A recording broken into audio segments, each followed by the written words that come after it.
Good morning, beautiful. That's lovely to see you.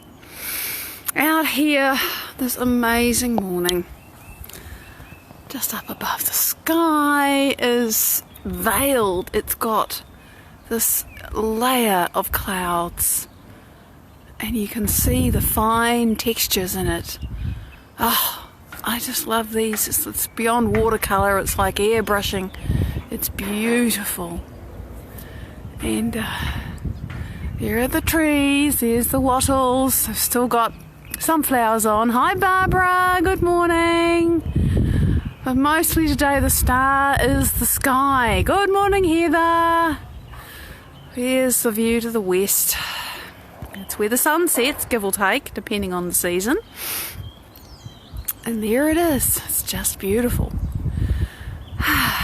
And let me show you. It may actually be too windy out here today. And there's people banging on a roof down the road that's being replaced. So we'll see. If it gets too noisy, I can always go inside. So there's the circle garden. I got to show you this. So we walk in here. And so it's mostly these lovely white narcissus, and then there's just the odd yellow one. And I spent quite a bit of, over a number of years, good morning Janine, I was trying to get all the yellow ones out of here. And then I realised actually they make a really nice contrast and they kind of lift everything else up. So I thought, stuff it, I'll leave them. And there's the view. That's why I call it the terrace garden, because there are terraces. And you can see the daisy bush and the lemon tree. Well, it's a small tree. And there's the far side of things. If I shift, we won't have the clothesline in the picture. So there it is. That's how it is this morning. And last night when I was thinking, what are we going to talk about today? I drew a complete blank. Good morning, Linda. It's just like, oh my God, I've no idea. There was nothing that was really zinging at me from your comments yesterday. Nothing was lighting up. And so I did what I have to do when nothing lights up, and it's like, okay, this thread's finished, now what? And I just sort of tuned in and opened up and listened, and it's like, and I frequently, when I'm in front of the computer and thinking, what are we talking about tomorrow? I'll just sit there and I'll start to write. And it was immediately just about, and I had thought earlier and it was like, something about love, whatever. And it was just these thoughts about letting love in and opening your heart, which, no coincidence, is what I find myself really creating and working on and doing at the moment. Hi Amy, good morning Linda. It's great to see you. Because, I had a massive heart-opening experience, or at least I had a massive starting to open my heart experience, I don't know, a couple of months ago, when my inspiration, Dr. Joe Dispenza, released Go Love 20, and I sort of went, for a couple of weeks because it was too hard to face.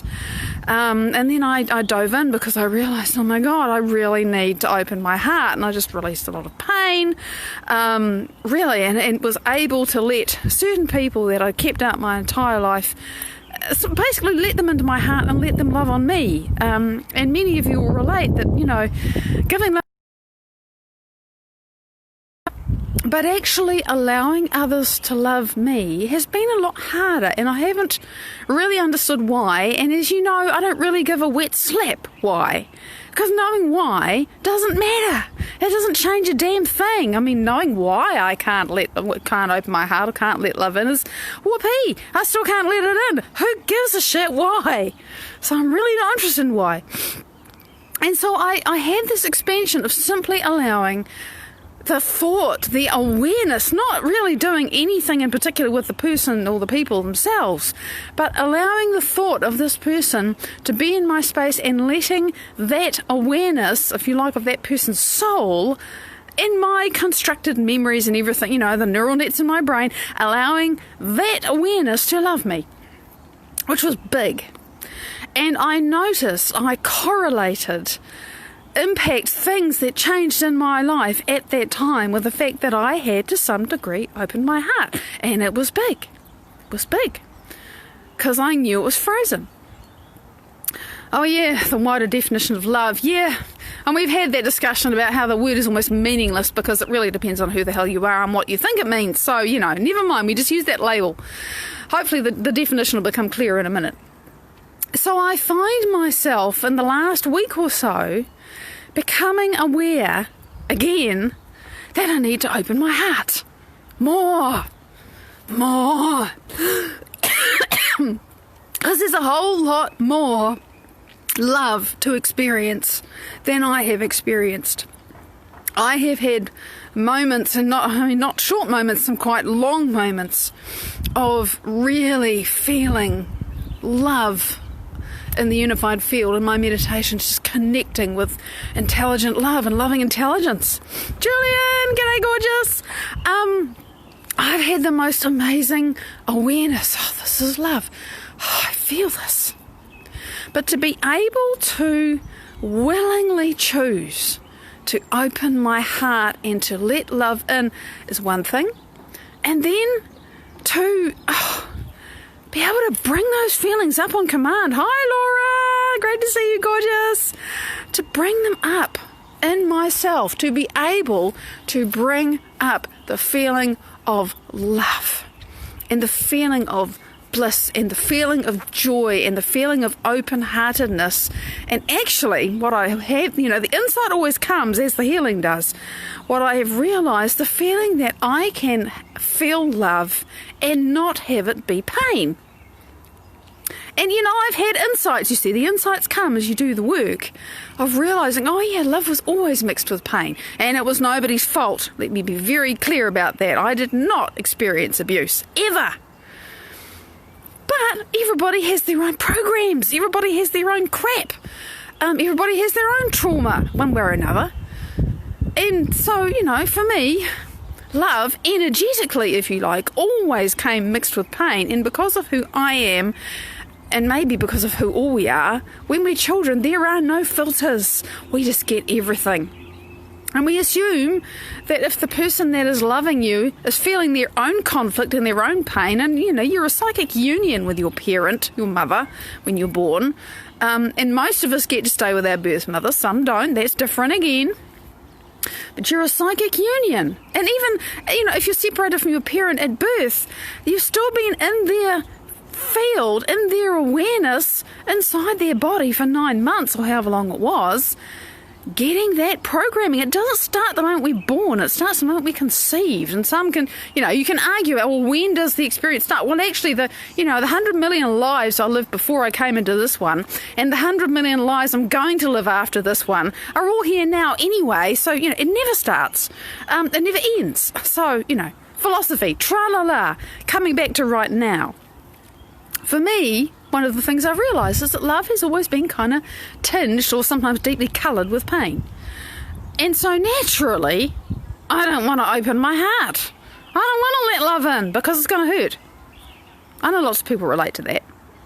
For me, it was a very unconscious, subconscious program that was telling me that. It wasn't, I really love this person and they're shat all over me. For some people, that is what happens, right?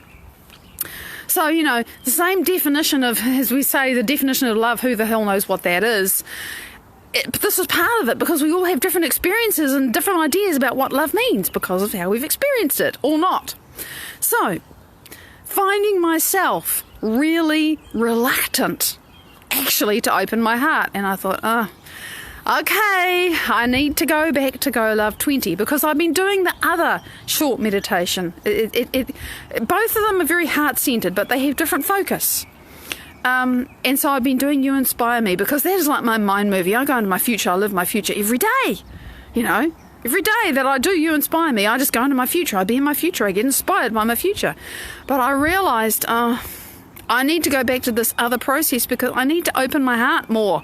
And I don't want to, which is a good sign that I really need to do it because there's a resistance, there's a fear, whatever. I don't know what it is. So I got to open my heart. And I'm sitting there doing the heart breathing, right? And if you want to, you can start doing that now. Start just putting your awareness in your heart and breathe in and out of your heart, because we're sure going to practice this today. The first thing to do is just put your awareness in your heart and start breathing in and out of it. And if you just do this and continue to do it and keep drawing your attention back to your heart and can keep on breathing in and out of your heart, all on its own, if you do that, you will make your heart coherent. Now, what does that mean? When your heart gets coherent, you start to feel good. One and the same thing. You cannot have a coherent heart without having an elevated emotion. It's not possible to have one without the other. So if you want to feel good, and some days it's going to take a lot of effort, because it's not an easy thing if you're having a shit day or a shit week or a shit month or a shit year. If you put your attention in your heart and you simply keep on breathing in and out of it, and you have an intention, I'm going to make my heart coherent, and I know that's going to elevate my emotions eventually, if you keep doing that, sooner or later you're going to feel different.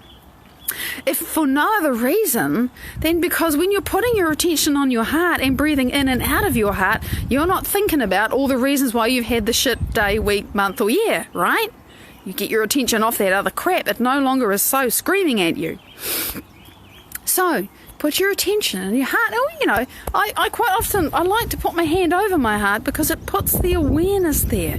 Helps me physically bring my attention to that part of my body. This is where it all happens. So you breathe in and out. And then, the thing that we have to keep practicing then is to think, okay, what are elevated emotions again? And for some people, they can think of a pet that absolutely they just loved, and even if the pet's gone.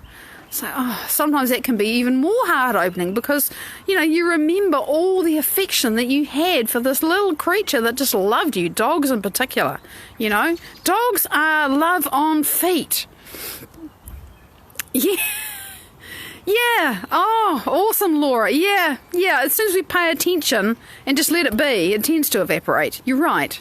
You stop fighting and go, oh, well, whatever, I'm afraid, but let me stay with my heart. For me, I choose different people or places or situations or things that I know that I deeply care about. And I just try to open my heart into them. And what the hell does that, I have really struggled with how do I describe this thing of actually opening my heart? And for me, and it's very individual, so you're going to have to explore this yourself. For me, it really is a sense, like if I can imagine the person that I want to say, I'm going to open my heart to this person. I can imagine them, somewhere in front of me, or they could be anywhere, but this is just how I do it. And it is literally the sense of opening myself up to that person. So there's a degree of vulnerability, which is why a lot of people don't want to open their hearts. Yeah. Well, it's not the source of the tragedy, it's the outworking of the tragedy, Linda. You had a lot of tragedy. But it doesn't have to stay that way. It might take some time. I mean, I know it's going to take some time. We really can do crazy shit things, but it's not going to happen in 5 minutes. I know you know that too, darling. I'm not telling you anything you don't know. Lisa, g'day, honey. But if you heal your broken heart, Linda, and you can, I know you're working on it, you just might astonish yourself with what your body does. It's like, don't focus on that and don't say it's the source of the tragedy. It's the programs that we continue to endorse, that we continue to say, that happened 20 years ago, it was awful, but then I thought about it and I kept on believing it was true about me, and and then you program your body and that whole thing. So for me, to hold a person in my space, Shafi, good morning, Philippa, g'day, gorgeous, to just hold them there and literally, I can imagine my heart, as Joe says, Dr. Joe Dispenza, he says, it's like the heart blooms like a flower. When he's observing people, that's how he perceives it. I always want to ask him, how do you see energy, Joe? I really want to know. I'm curious. One day I might ask if I get the opportunity. So it really, it is. It feels like I'm literally opening my heart. It's like, gates open, petals open, lotus open, whatever. So that what's in there, which is the love of the universe, can flow out of me to that person that I have chosen to allow into my space to have that experience with me at a quantum level. That, to me, is the best way I can describe what I willfully choose to do when I'm going to open my heart. And, I find that when I do, very often there's tears because it's like, am I going to get hurt?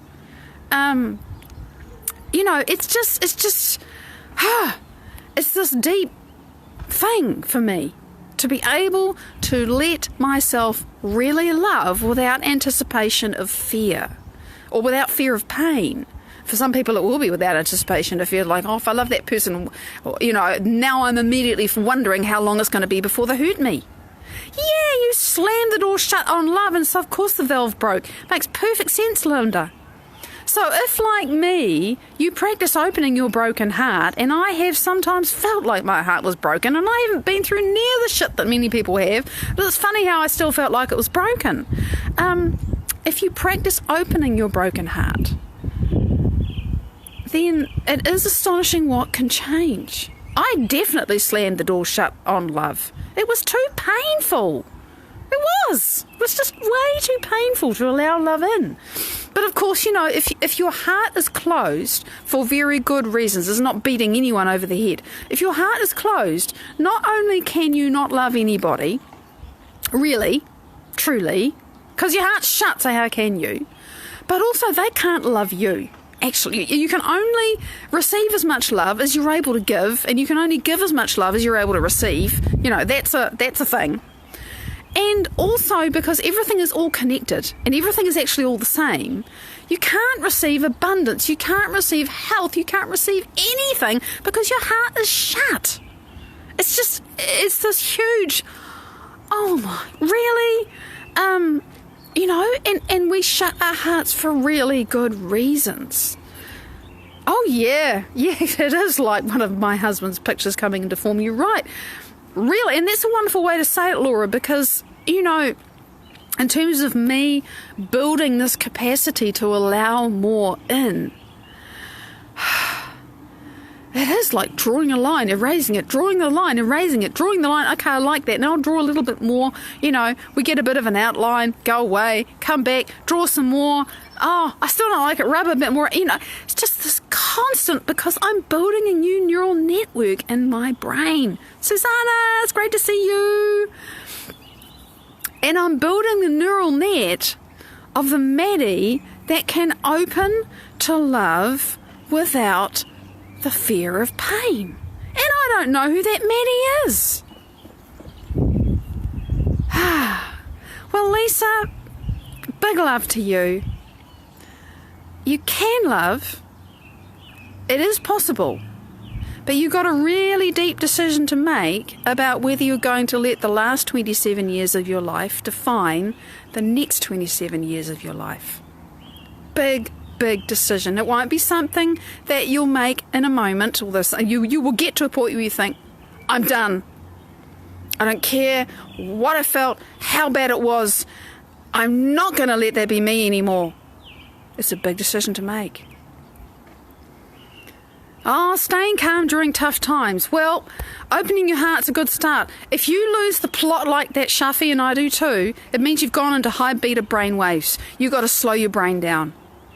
Go and look up Dr. Joe about that. You'll find lots of information. You've got to slow your brain down. You've got to get out of high beta and get into alpha and then theta. And then you will have your sanity back. I know what this is like. Opening your heart is a good way to do this, because if you put your focus into your heart, we better do this now, we're going to run out of time. Put your focus into your heart. And this is for you too, Lisa. Put your focus into your heart. Put your hand over your heart if it helps. Put both hands over your heart. And, if you've got emotions coming up, that's fine. Don't focus on them, but if they're there, let them flow. Breathe in and out of your heart. Dare to breathe in and out of your heart. Just put your attention there. It might feel painful. It's okay to breathe through that. Sometimes people get a lot of pain in that area because there is pain there. There's a lot of emotional energy stored there.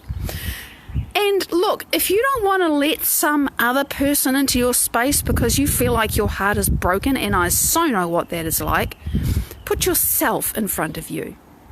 It can be your present self that you put in front of you. It can be a future self that you want to be. Maybe you just picture yourself with a smile on your face, and somehow in some alternate reality where everything from the past is washed away, everything that you ever desired and loved has somehow magically happened. It's crazy, it's impossible, right? You've gone into a TARDIS and turned up in a different universe, but just imagine that self in front of you. In fact, that's what I most despire.